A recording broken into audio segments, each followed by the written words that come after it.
Just before their season at the spa was over, Prince Shtcherbatsky rejoined them. He had been to Carlsbad, to Baden, and to Kissingen with Russian friends, to get a breath of Russian air, as he expressed it. The prince and princess had conflicting ideas in regard to living abroad. The princess thought that everything was lovely, and notwithstanding her assured position in Russian society, while she was abroad she put on the airs of a European lady, which she was not, for she was in every way a genuine Russian baruinya. The prince, on the other hand, considered everything abroad detestable, and the European life unendurable, and he even exaggerated his Russian characteristics, and tried to be less of a European than he really was. He came back emaciated and with drooping sacks under his eyes, but in the happiest spirits, and his happy frame of mind was still further enhanced when he found that Kitty was on the road to health. The accounts that he heard of Kitty's intimacy with Madame Stahl and Varenka, and the princess's description of the moral transformation through which his daughter was passing, rather vexed the prince, awakening in him that feeling of jealousy which he always had in regard to everything that might draw Kitty away from under his influence. He was afraid that she might ascend to regions unattainable to him. But these disagreeable presentiments were swallowed up in the sea of gaiety and good humour which he always carried with him, and which his sojourn at Carlsbad had increased.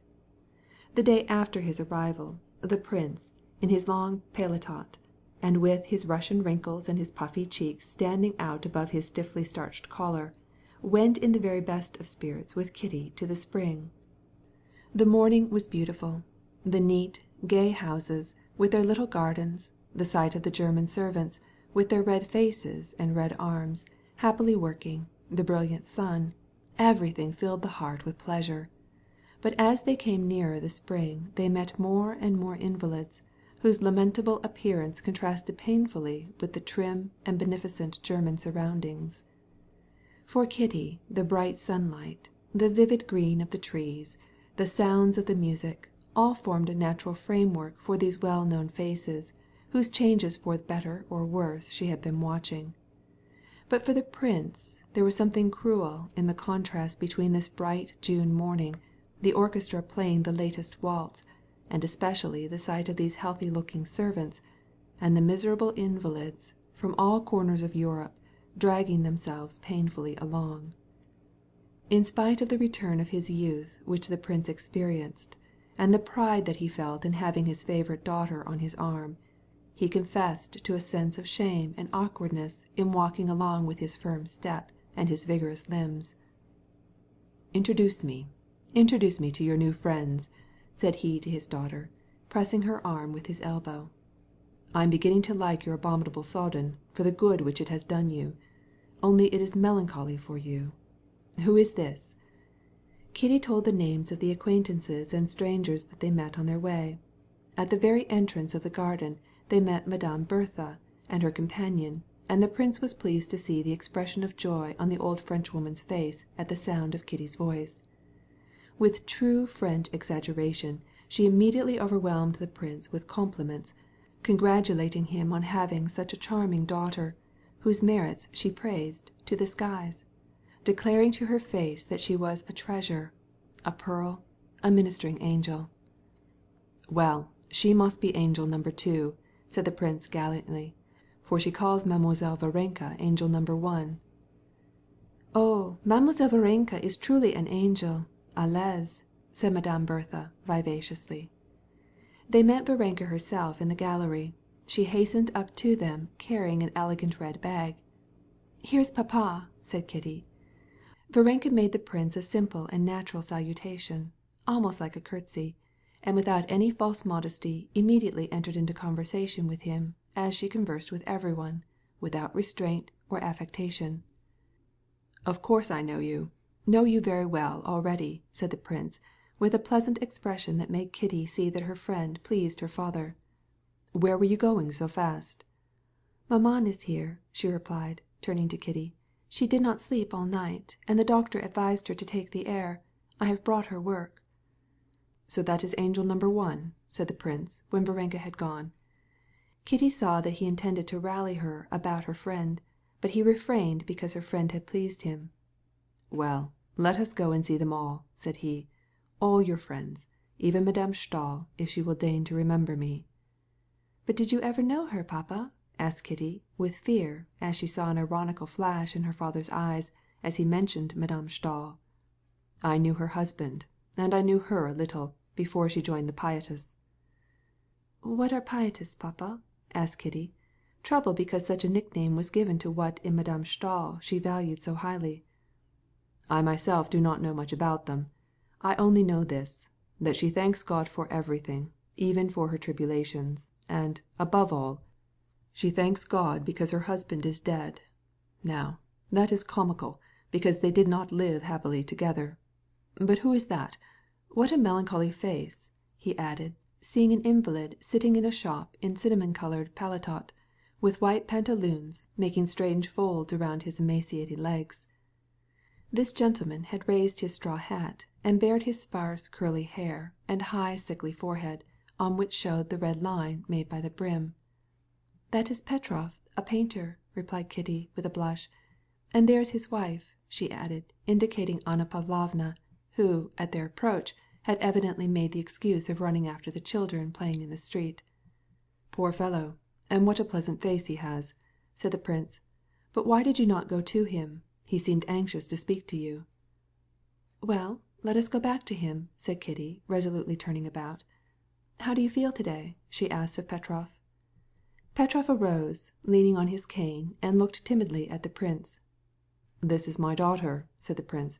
"Allow me to make your acquaintance." The painter bowed and smiled, showing teeth of strangely dazzling whiteness.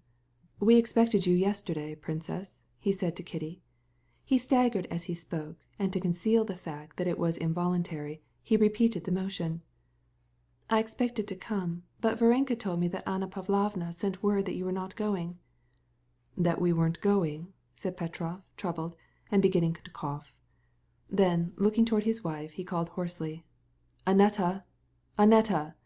while the great veins on his thin white neck stood out like cords. Anna Pavlovna drew near. "How did you send word to the princess that we were not going?" he demanded angrily, in a whisper. "Good morning, princess," said Anna Pavlovna, with a constrained smile, totally different from her former effusiveness. "Very glad to make your acquaintance," she added, addressing the prince. "You have been long expected, prince." "How could you have sent word to the princess that we were not going?" again demanded the painter, in his hoarse whisper, and still more irritated because he could not express himself as he wished. "Oh, good heavens! I thought that they were not going," said his wife testily. "How? When?" He coughed and made a gesture of despair with his hand. The prince raised his hat and went away with his daughter. "Oh, ugh!" he said with a deep sigh. "Oh, these poor creatures!" "Yes, papa," said Kitty. "And you must know that they have 3 children, and no servant, and almost no means. He receives a pittance from the academy," she continued eagerly, so as to conceal the emotion caused by the strange change in Anna Pavlovna in her behavior to her. "Ah, there is Madame Stahl," said Kitty, directing his attention to a wheeled chair, in which was lying a human form, wrapped in gray and blue, propped up by pillows and shaded by an umbrella. It was Madame Stahl. A solid and sturdy German laborer was pushing her chair. Beside her walked a light-complexioned Swedish count, whom Kitty knew by sight. Several people had stopped near the wheeled chair, and were gazing at this lady as if she were some curiosity. The prince approached her, and Kitty instantly noticed in her father's eyes that ironical gleam which had troubled her before. He went up to Madame Stahl and addressed her in that excellent French which so few Russians nowadays are able to speak, and was extremely polite and friendly. "I do not know whether you still recollect me, but it is my duty to bring myself to your remembrance, in order that I may thank you for your kindness to my daughter," said he, taking off his hat and holding it in his hand. "Prince Alexander Shtcherbatsky," said Madame Stahl, looking at him with her heavenly eyes, in which Kitty detected a shade of dissatisfaction. "I am very glad to see you. I love your daughter so." "Your health is not always good." "Oh, I am pretty well used to it now," replied Madame Stahl, and she presented the prince to the Swedish count. "You have changed very little," said the prince to her. during the 10 or 12 years since I had the honor of seeing you." "Yes, God gives the cross and gives also the power to carry it. I often ask myself why my life is so prolonged." "Not like that," she said crossly to Varenka, who had not succeeded in putting her plaid over her shoulders to her satisfaction. "For doing good, without doubt," said the prince, with laughing eyes. "It is not for us to judge," replied Madame Stahl, observing the gleam of irony in the prince's face. "I pray you send me that book, dear Count. I will thank you 1,000 times," said she, turning to the young Swede. "Ah!" cried the prince, who had just caught sight of the Muscovite colonel standing near, and bowing to Madame Stahl, he went away with his daughter and the Muscovite colonel, who had joined him. "This is our aristocracy, prince," said the colonel, with sarcastic intent, for he also was piqued because Madame Stahl refused to be friendly. "Always the same," replied the prince. "Did you know her before her illness, prince? That is, before she became an invalid?" "Yes, she became an invalid after I knew her." "They say that she has not walked for 10 years." "She does not walk because one leg is shorter than the other. She was very badly put together." "Papa, it is impossible!" cried Kitty. "Evil tongues say so, my dear, and your friend Varenka ought to see her as she is. Oh, these invalid ladies!" "Oh, no, papa, I assure you, Varenka adores her," cried Kitty eagerly. "And besides, she does so much good. Ask anyone you please. Everyone knows her, Emmeline Stahl." "Maybe," replied her father, pressing her arm gently. "But it would be better when people do such things that no one should know about it." Kitty was silent, not because she had nothing to say, but she was unwilling to reveal her inmost thoughts even to her father.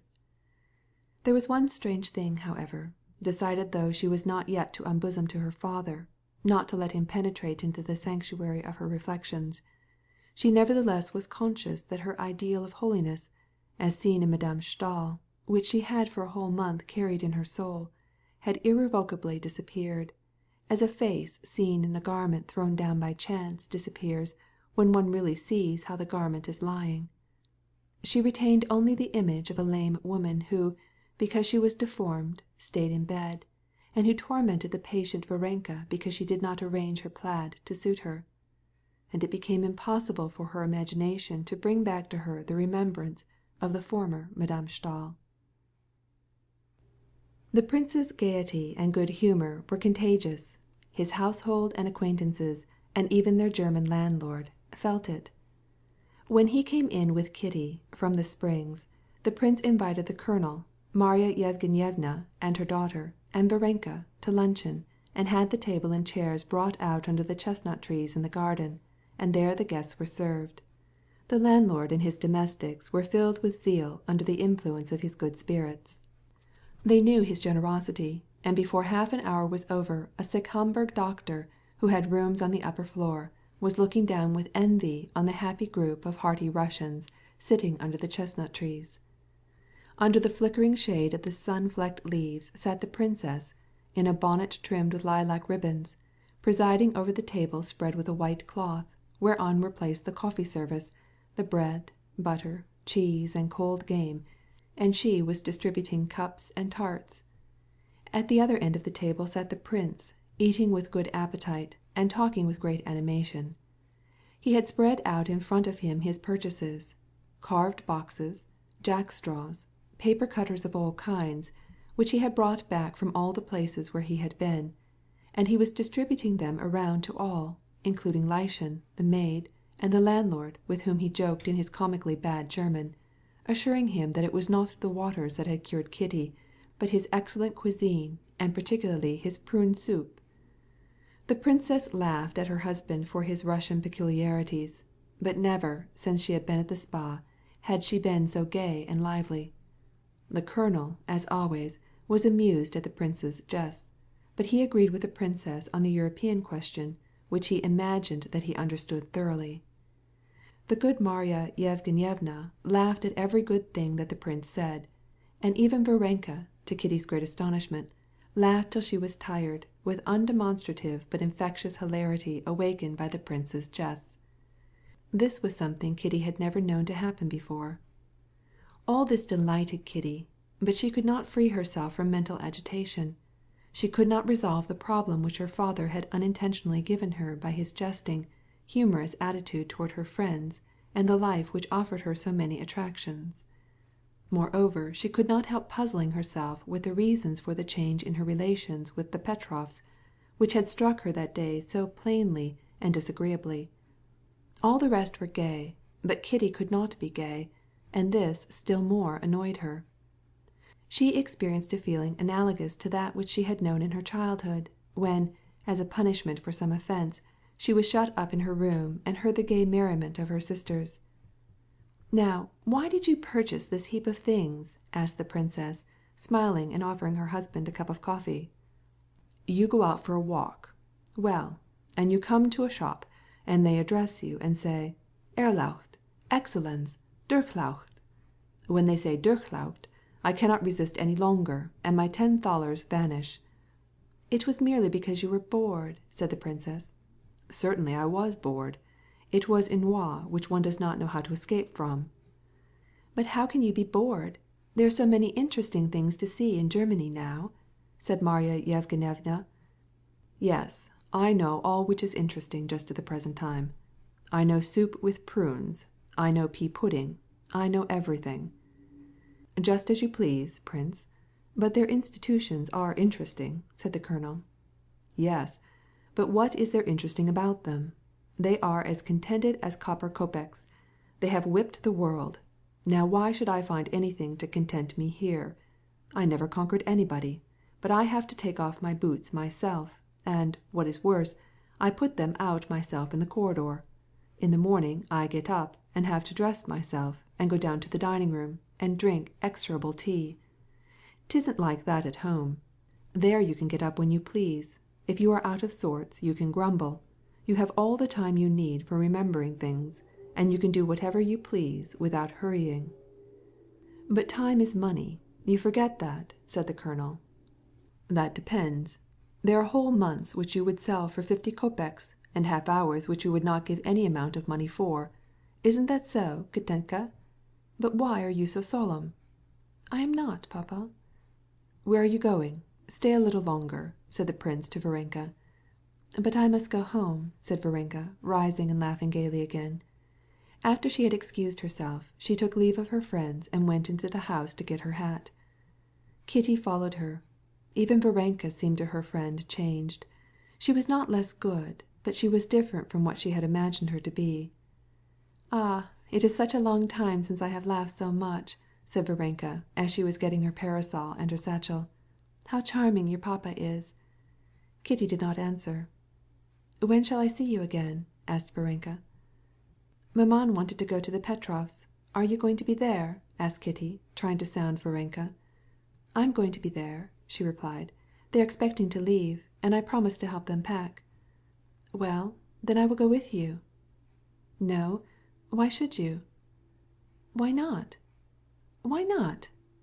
"Why not?" asked Kitty, opening her eyes very well and holding Varenka by her sunshade. "Wait a moment, and tell me why not." "Why not? Because your papa has come, and because they are vexed at you." "No, tell me honestly why you don't like to have me go to the Petrovs. You don't like it. Why is it?" "I didn't say so," replied Varenka calmly. "I beg you to tell me." "Must I tell you all?" "All, all," replied Kitty. "Well, there's really nothing very serious. Only Mikhail Alexeyevitch, that was Petrov's name, a short time ago wanted to leave even before this, and now he does not want to go at all," replied Varenka, smiling. "Well, well," cried Kitty, looking at Varenka with a gloomy expression. "Now for some reason Anna Pavlovna imagines that he does not want to go because you are here. Of course this was unfortunate, but you have been the unwitting cause of a family quarrel, and you know how irritable these invalids are." Kitty grew still more melancholy and kept silent, and Varenka went on speaking, trying to smooth it over and put things in a better light, though she foresaw that the result would be either tears or reproaches, she knew not which. "So it is better for you not to go there, and you will not be angry." "But it was my fault. It was my fault," said Kitty, speaking rapidly, and snatching Varenka's parasol away from her, and not looking at her. Varenka was amused at her friend's childish anger, but she was afraid of offending her. "How is it your fault? I don't understand." "My fault because it was all pretense, it was all hypocrisy, and because it did not come from the heart. What business had I to meddle in the affairs of a stranger?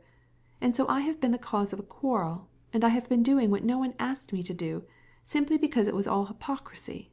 Hypocrisy!" said she. "But why do you call it hypocrisy?" asked Varenka gently. "Oh, how stupid, how wretched! It was none of my business.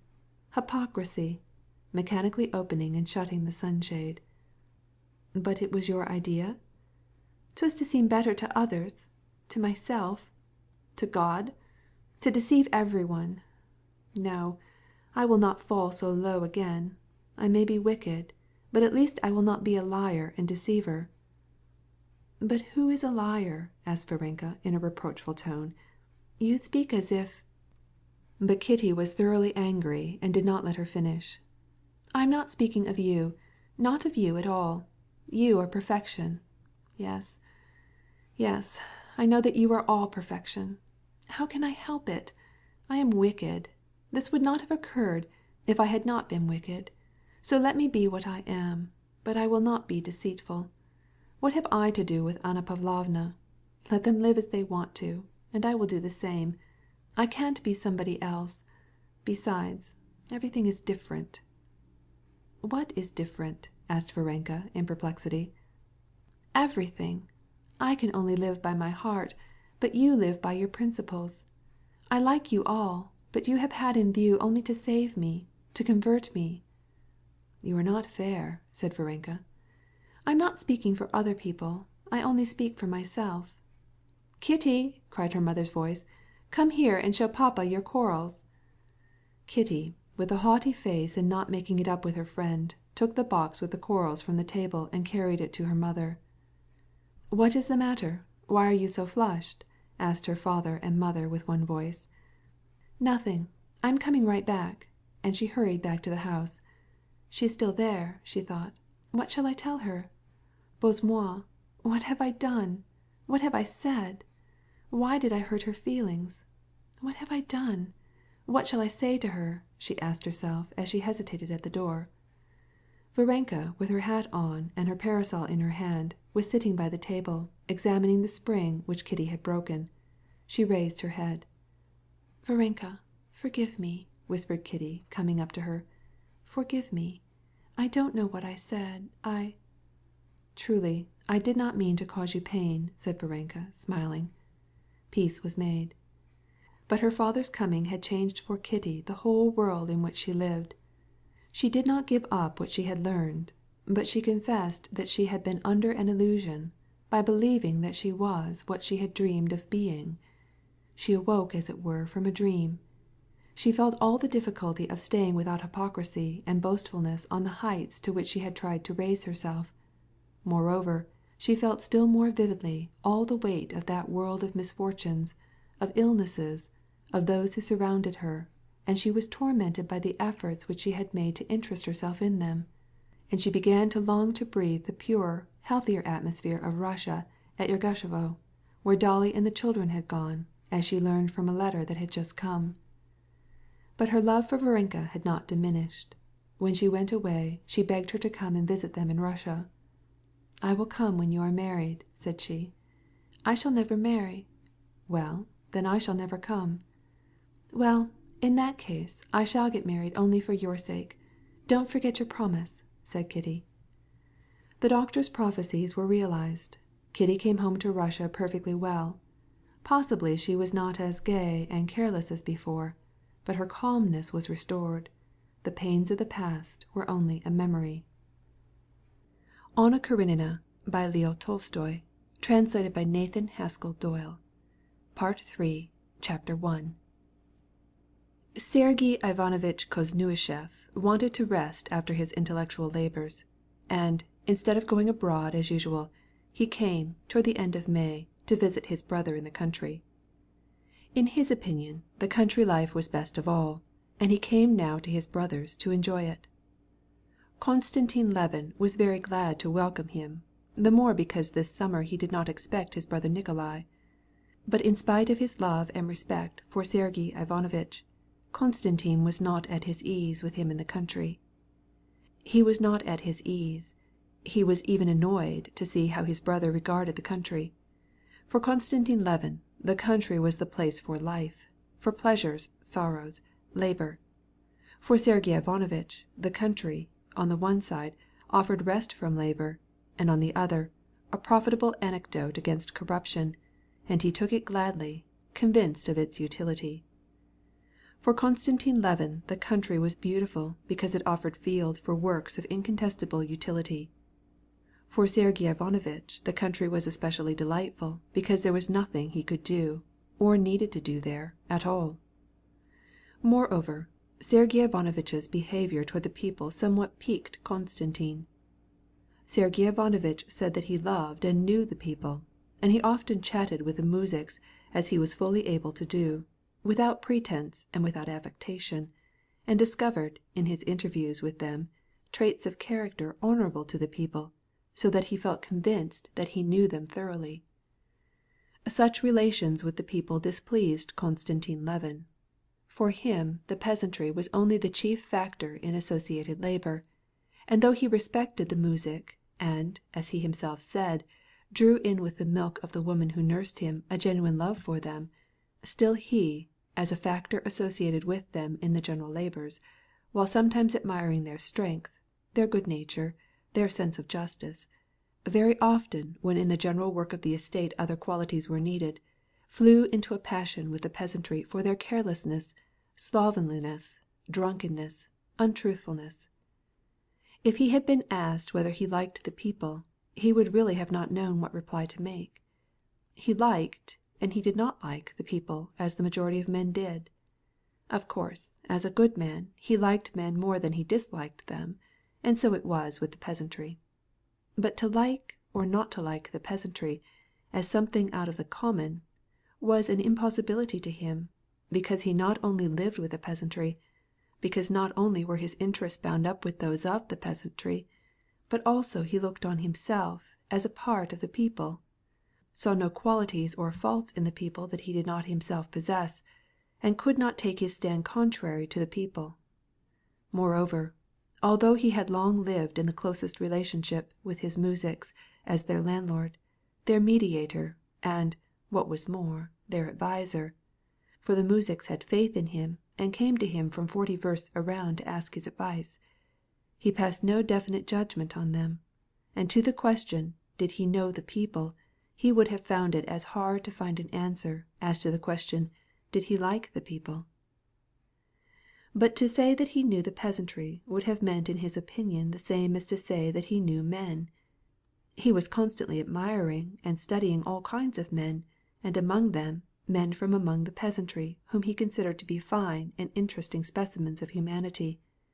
And he was all the time discovering in them new characteristics, and changing and revising his preconceived theories regarding them. Sergey Ivanovitch was just the opposite. Just exactly as he liked and enjoyed the country life for its contrariety to that which he did not like, so he liked the peasantry for their contrariety to that class of men which he did not like. And in exactly the same way he knew the people as being opposed to men in general. His methodical mind clearly differentiated the definite forms of life among the peasantry, deducing it partly from the life of the peasantry itself, but principally from its contrarieties. He never changed his opinions in regard to the people and his sympathetic relationship to them. In the discussions which arose between the brothers in consequence of their divergence of views, Sergey Ivanovitch always won the victory because he had definite opinions concerning the people, their character, peculiarities, and tastes, while Konstantin Levin, ceaselessly modifying his, was easily convicted of contradicting himself.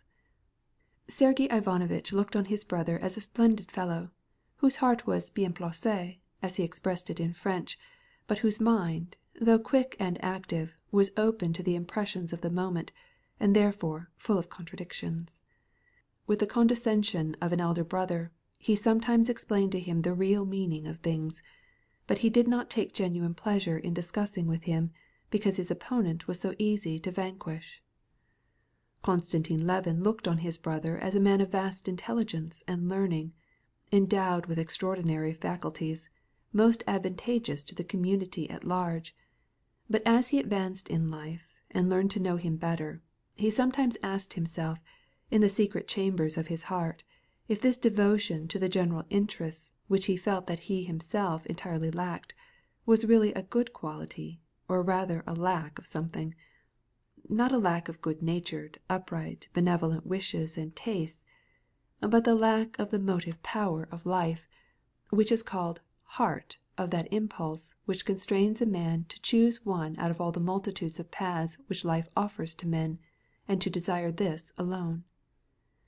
The better he knew his brother, the more he remarked that Sergey Ivanovitch and many other workers for the common good were not drawn by their affections to this work, but that they used their reason to justify themselves in the interest they took in it. Levin was still further confirmed in this hypothesis by the observation that his brother did not really take much more to heart the questions concerning the common good and the immortality of the soul than those connected with a game of chess or the ingenious construction of a new machine. Again Levin felt, also, constraint with his brother from the fact that while he was in the country, and especially in the summer-time, he was all the time busy with his work on the estate. The days seemed to him too short for him to accomplish all that he wanted to do, while his brother was taking his ease. But, though Sergey Ivanovitch was enjoying his vacation, in other words, he was not working at his writing, he was so used to intellectual activity that he enjoyed expressing in beautiful, concise form the thoughts that occurred to him, and he liked to have some one listen to him. His most habitual and most natural auditor was his brother, and therefore, notwithstanding the friendly simplicity of their relations, Konstantin felt awkward to be alone with him. Sergey Ivanovitch liked to lie on the grass, in the sun, stretched out at full length, and to talk lazily. "You wouldn't believe," he would say to his brother, "how I enjoy this tufted idleness. I have not an idea in my head. It is empty as a shell." But Konstantin Levin quickly wearied of sitting down and hearing him talk, especially because he knew that in his absence they were spreading the manure on the unplowed field, and would be up to God knows what mischief, unless he should be on hand to superintend this work. He knew that they would not screw up the cutters in his plows, but would be taking them off, and then say the plows were foolish devices, and that Andreev's Soka did the work, and the like. "Don't you ever get weary going about so in this heat?" asked Sergey Ivanovitch. "No, only I must run over to the office for a minute," said Levin, and he hurried across the field. Early in June, Agafya Mikhailovna, the old nurse, an ekonomka, or housekeeper, in going down the cellar with a pot of salted mushrooms, slipped and fell and dislocated her wrist. The district doctor, a loquacious young medical student who had just taken his degree, came and, after examining the arm, declared that it was not out of joint. During dinner, proud of finding himself in the society of the distinguished Sergey Ivanovitch Koiznushef, he began to relate all the petty gossip of the district in order to display his enlightened view of things, and he expressed his regrets at the bad condition of provincial affairs. Sergey Ivanovitch listened attentively, asking various questions, and animated by the presence of a new hearer, he made keen and shrewd observations, which were received by the young doctor with respectful appreciation, and his spirits rose high, which, as his brother knew, was liable to be the case with him after a lively and brilliant conversation. After the doctor's departure, he expressed his desire to go to the river and fish. He was fond of fishing, and seemed to take pride in showing that he could amuse himself with such a stupid occupation. Konstantin had to go to certain fields and meadows, and offered to take his brother in the cabriolet as far as the river. It was the time of year, the very top of the summer, when the prospects of harvest may be estimated, when the labors of the next year's plantings begin to be thought of, and the mowing time has come, when the rye is already eared and sea-green in color, but still not fully formed, when the ears of corn swing lightly in the breeze, when the green oats, with scattered clumps of yellow grass, peep irregularly from the late-sown fields, when the early buckwheat already is up and hides the soil, when the fallow fields, beaten as hard as stone by the cattle and with paths deserted, on which the soka, or primitive plough, has no effect, are half broken up, when the odour of the dry manure, heaped in little hillocks over the fields, mingles at twilight with the perfume of the honey grass, and on the bottom-lands, waiting for the scythe, stand the protected meadows, like a boundless sea with the darkening clumps of sorrel that has done blooming. It was the time when there is a brief breathing spell before the harvest, that great event which the muzhik with eagerness expects each year. The crops promised to be superb, and there was a succession of bright, clear summer days, followed by short, dewy nights. The two brothers had to go through the woodland to reach the fields. Sergey Ivanovitch was all the time admiring the beauty of the forest with its dense canopy of leaves, and he pointed out to his brother, as they rode along, now an old linden almost in flower, dark on its shady side and variegated with yellow stipules, now at the emerald-shining young shoots of the same year. But Konstantin did not himself like to speak or to hear about the beauties of nature. Words, he thought, spoiled the beauty of the thing that he saw. He assented to what his brother said, but allowed his mind to concern itself with other things. After they left the wood, his whole attention was absorbed by a fallow field on the hillock, where in some places the grass was growing yellow, where in others whole squares of it had been cut, and in others raked up into haycocks, and where in still other places the men were ploughing. The carts were thronging up toward the field. Levin counted them, and was satisfied with the work which was going on.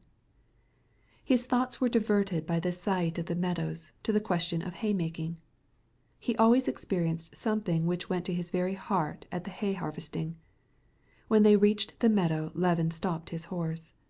The morning dew was still damp on the thick grass, and Sergey Ivanovitch begged his brother, in order that he might not wet his feet, to drive him in his cabriolet as far as a clump of laburnums near where perch were to be caught. Though Levin disliked to trample down his grass, he drove over through the field. The tall grass clung round the wheels and the horse's legs, and scattered its seed on the damp spokes and naves.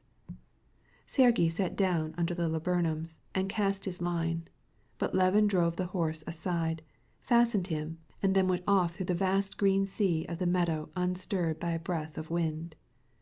The silky grass with its ripe seeds was almost waist-high in the places that had been overflowed. As Konstantin Levin crossed the meadow diagonally, he met on the road an old man with one of his eyes swollen and carrying a swarming basket full of bees. "Well, have you caught them, Fomitch?" he asked. "Caught them indeed, Konstantin Mitrich. If only I could keep my own. This is the second time the swarm has gone off. But thanks to the boys, they galloped after 'em. They're ploughing your fields. They unhitched the horse and dashed off after 'em. Well, what do you say, Fomitch?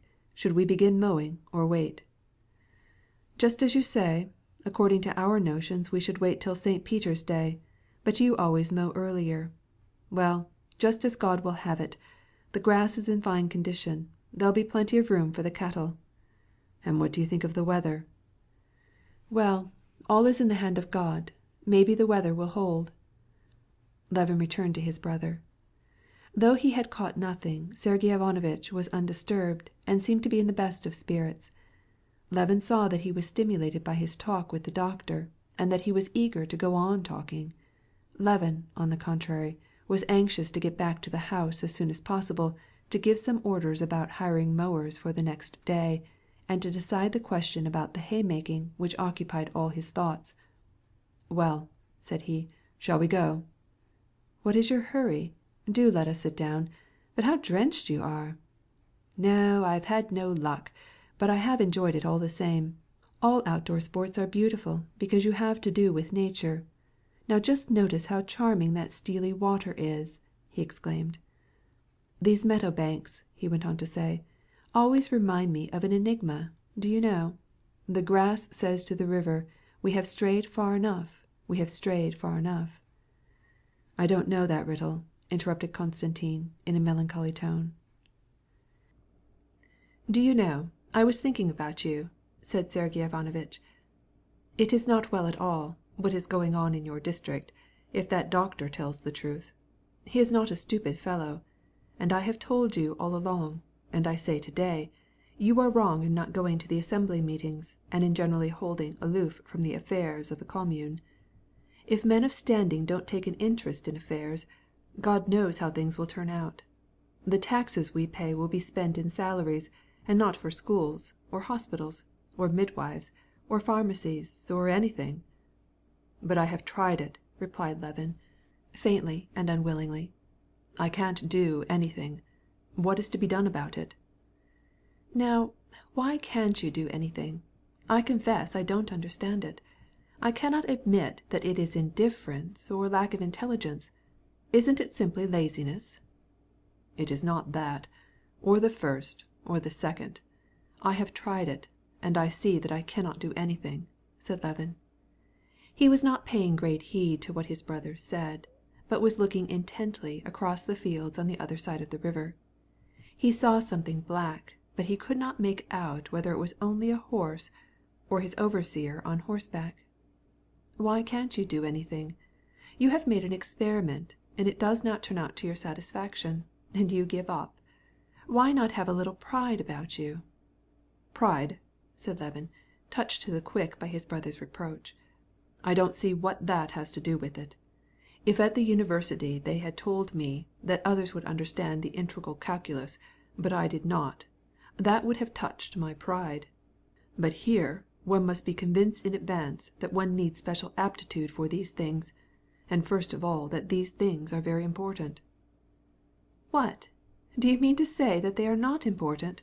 asked Sergey Ivanovitch, in his turn touched to the quick because his brother seemed to attach so little importance to what so deeply interested him, and more than all because he apparently gave him such poor attention. "What you wish does not seem to me important, and I cannot feel interested in it," replied Levin, who now saw that the black speck was the overseer, and that the overseer was probably taking some muzhiks from their work. They had canted over their ploughs. Can they have finished ploughing?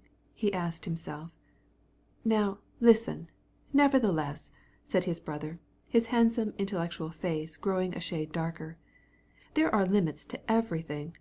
It is very fine to be an original and outspoken man, and to hate falsehood. All that I know. But the fact is, what you say has no sense at all, or has very bad sense. How can you think it unimportant that this people, which you love, as you assert—" "I never asserted any such thing," said Konstantin Levin to himself, "that this people should perish without aid. Coarse peasant women act as midwives, and the people remain in ignorance, and are at the mercy of every letter writer. But the means is given into your hands to remedy all this, and you don't assist them, because, in your eyes, it is not important." And Sergey Ivanovitch offered him the following dilemma.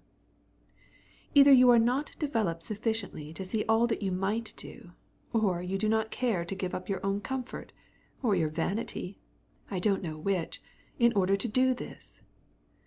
Konstantin Levin felt that he must make a defense or be convicted of indifference for the public weal, and this was vexatious and offensive to him.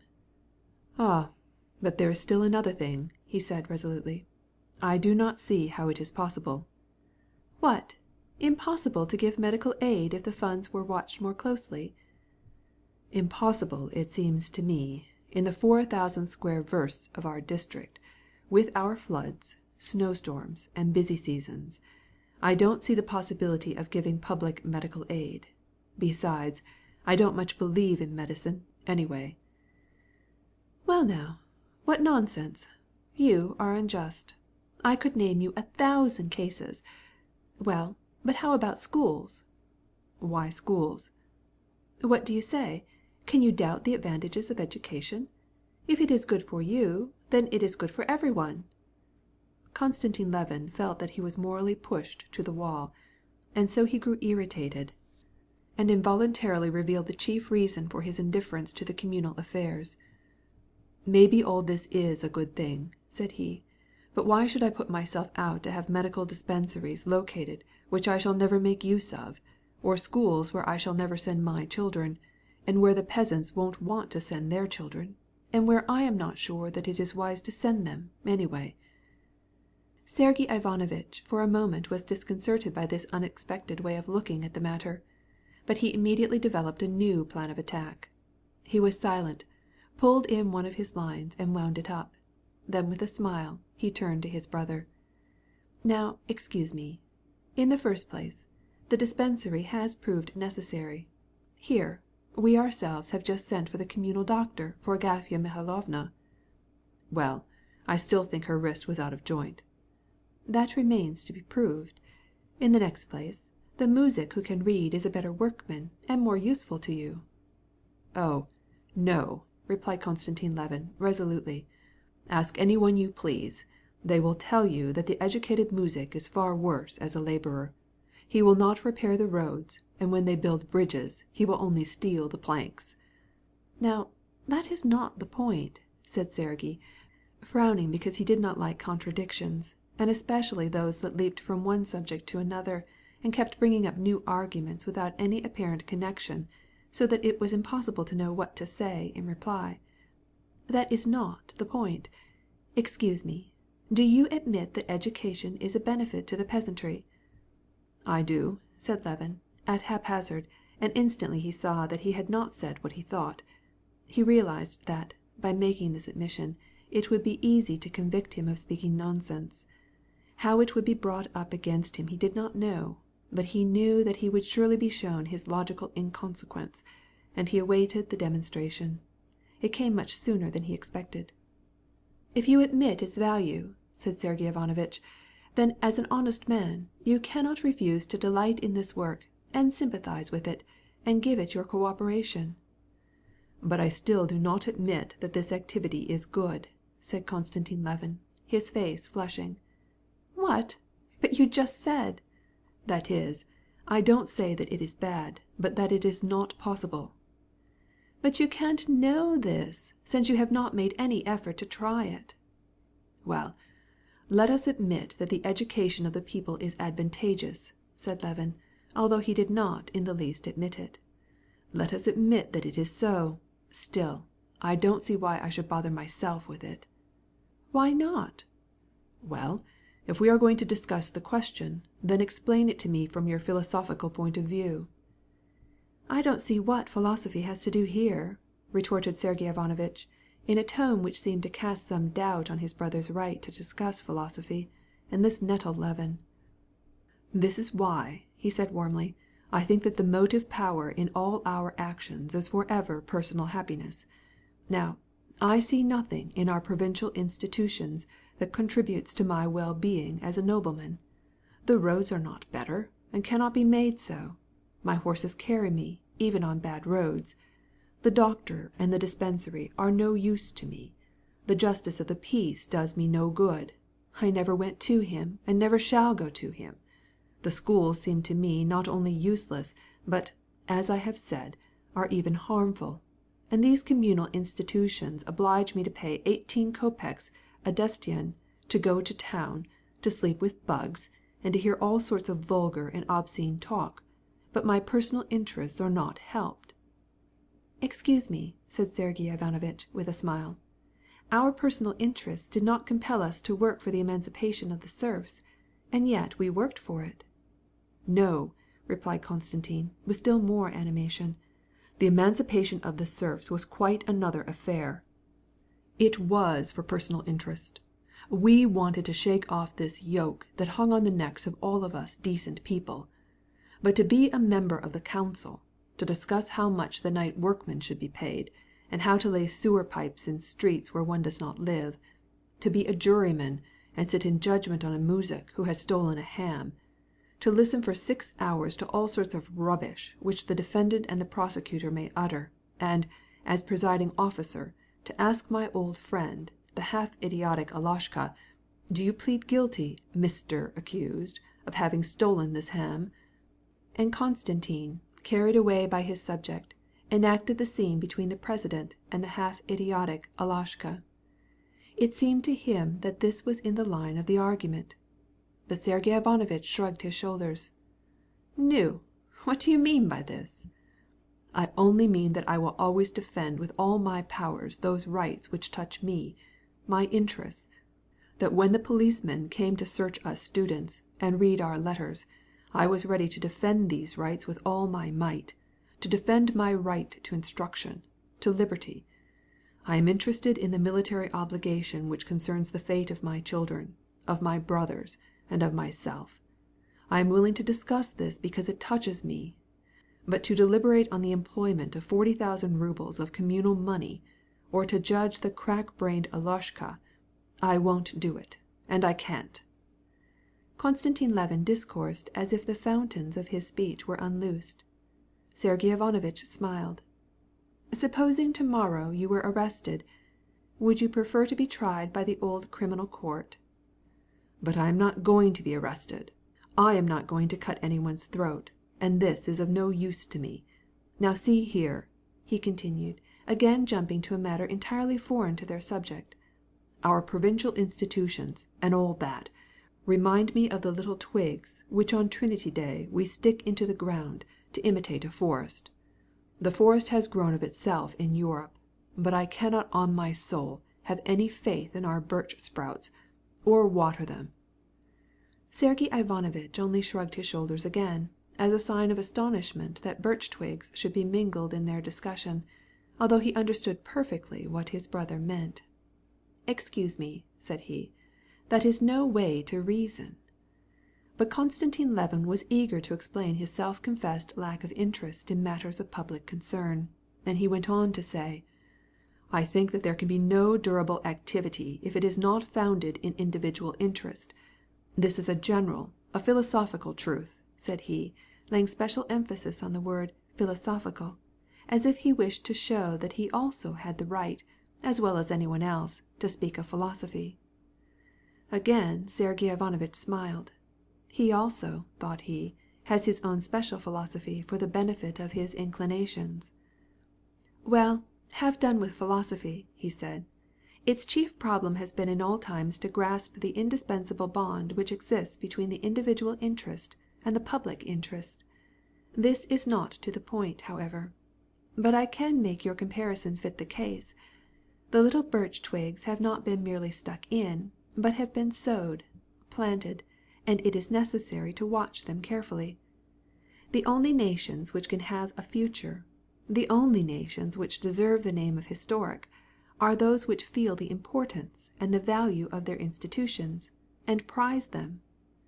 And Sergey Ivanovitch transferred the question over to the domain of the historico-philosophical, which Konstantin was by no means able to appreciate, and showed him all the erroneousness of his views. "As to your distaste for affairs, excuse me if I refer it to our Russian indolence and gentility, and I trust that this temporary error of yours will pass away." Konstantin was silent. He felt himself routed on every side, but he felt also that his brother had not understood what he wished to say. He did not know exactly whether it was because he did not know how to express himself clearly, or because his brother did not wish to understand him, or whether he could not understand him. He did not try to fathom this question, but, without replying to his brother, he became absorbed in entirely different thoughts, connected with his own work. Sergey Ivanovitch reeled in his last line. He unhitched the horse, and they drove away. The thought that was absorbing Levin at the time of his discussion with his brother was this. The year before, having come one day to the hayfield, Levin had fallen into a passion with his overseer. He had employed his favorite means of calming himself, had taken the scythe from a music and began to mow. He enjoyed the work so much that he had tried it again and again. He had mowed the whole of the lawn in front of his house, and this year, early in the spring, he had formulated a plan of spending whole days mowing with the musics. Since his brother's arrival, he had been in doubt. Should he mow or not? He had scruples about leaving his brother alone for whole days at a time, and he was afraid that his brother would make sport of him on account of this. But as they crossed the meadow, and he recalled the impression that the mowing had made on him, he had almost made up his mind that he would mow. Now, after his vexatious discussion with his brother, he again remembered his project. "I must have some physical exercise, or my character will absolutely spoil," he thought, and made up his mind to mow, no matter what his brother or his servants should say. That very evening Konstantin Levin went to the office, gave some directions about the work to be done, and sent to the village to hire some mowers for the morrow, so as to attack his field at Kalanovo, which was the largest and best. "And here, please send my scythe over to Seth, and have him put it in order and bring it back tomorrow. Perhaps I will come and mow too," said he, trying to hide his confusion. The overseer smiled and said, "I will obey you. Slushayus." Later, at the tea-table, Levin said to his brother, "It seems like settled weather. Tomorrow I'm going to begin the mowing." "I like this work very much," said Sergey Ivanovitch. "I like it extremely," said Levin. "Last year I myself mowed with the muzhiks, and tomorrow I am going to spend all day at it." Sergey Ivanovitch raised his head and gazed with astonishment at his brother. "What did you say? Like the muzhiks, all day long?" "Certainly. It is very enjoyable," said Levin. "It is excellent physical exercise. But can you stand such work?" asked Sergey Ivanovitch, without meaning to say anything ironical. "I have tried it. At first it is hard work, but afterwards you get used to it. I think I shall not leave off." "Really? But tell me, how do the muzhiks look at it?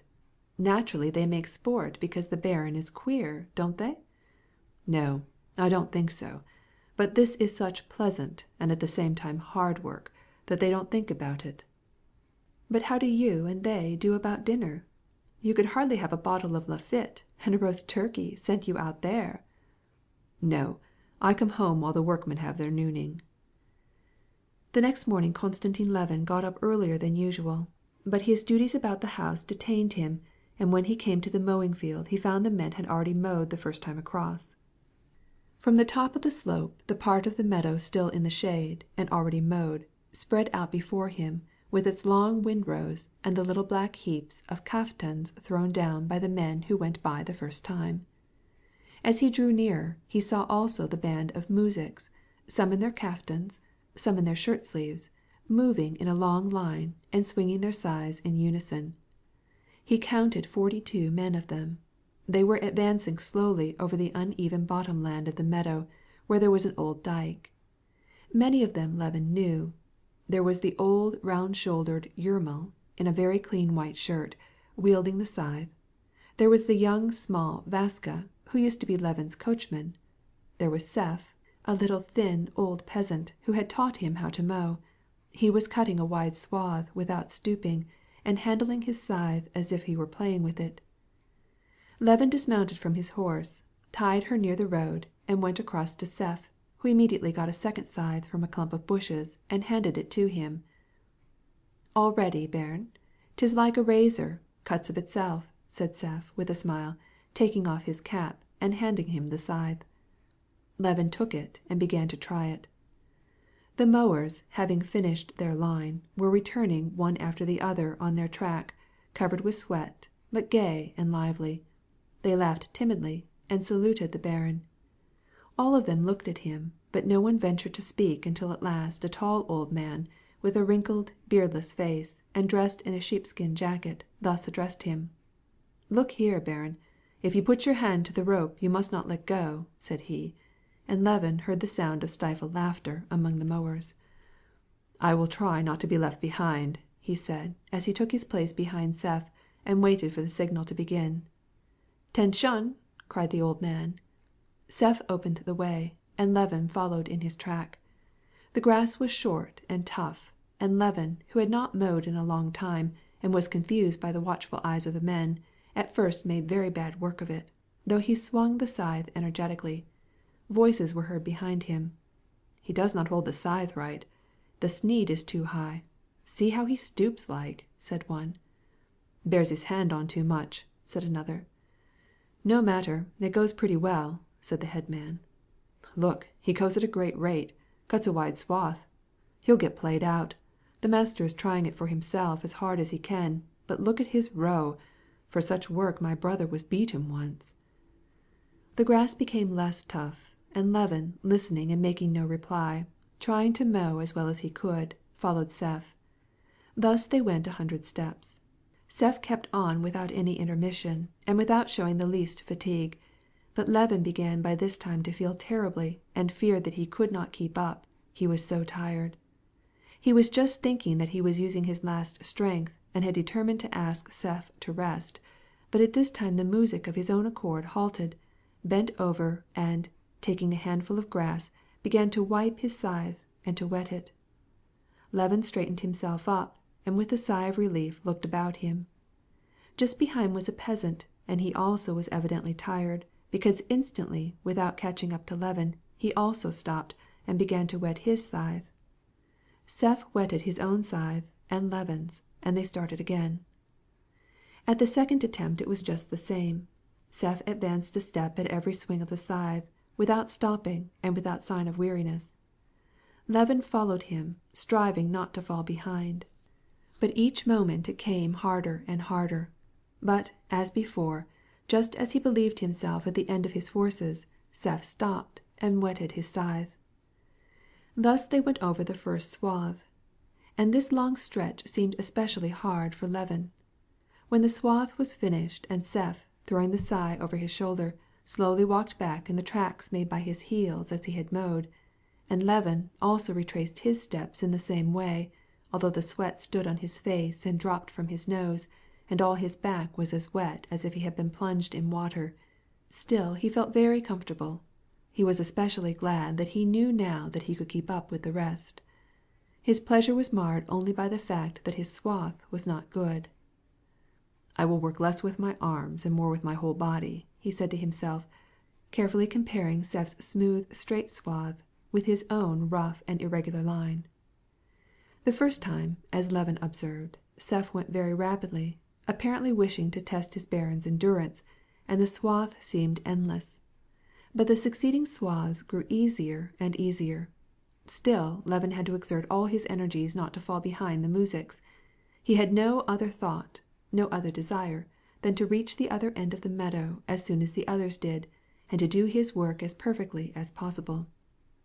He heard nothing but the swish of the scythes, saw nothing but Seth's straight back, plodding on in front of him, and the semicircle described in the grass which fell over, slowly carrying with it the delicate heads of flowers, and then far in front of him the end of the row, where he would be able to get breath. Not at first realizing what it was or whence it came, suddenly in the midst of his labors he felt a pleasant sensation of coolness on his shoulders. He looked up at the sky while Seth was plying the whetstone, and he saw an inky black cloud. A heavy shower had come up, and the raindrops were falling fast. Some of the muzhiks were putting on their kaftans. Others, like Levin himself, were glad to feel the rain on their hot, sweaty shoulders. The work went on and on. Some of the swaths were long, others were short. Here the grass was good, there it was poor. Levin absolutely lost all idea of time, and knew not whether it was early or late. In his work a change now began to be visible, and this afforded him vast satisfaction. While he was engaged in this labor there were moments during which he forgot what he was doing, and it seemed easy to him, and during these moments his swath came out almost as even and perfect as that done by Seth. But as soon as he became conscious of what he was doing and strove to do better, he immediately began to feel all the difficulty of the work, and his swath became poor. After they had gone over the field one more time, he started to turn back again, but Seth halted and, going to the old man, whispered something to him. Then the two studied the sun. "What are they talking about? And why don't they keep on?" thought Levin, without considering that the muzhiks had been mowing for more than 4 hours, and it was time for them to have their morning meal. "Breakfast, Baron," said the old man. "Time, is it? Well, breakfast then." Levin gave his scythe to Seth, and together with the muzhiks, who were going to their kaftans for their bread, he crossed the wide stretch of field, where the mown grass lay lightly moistened by the shower, and went to his horse.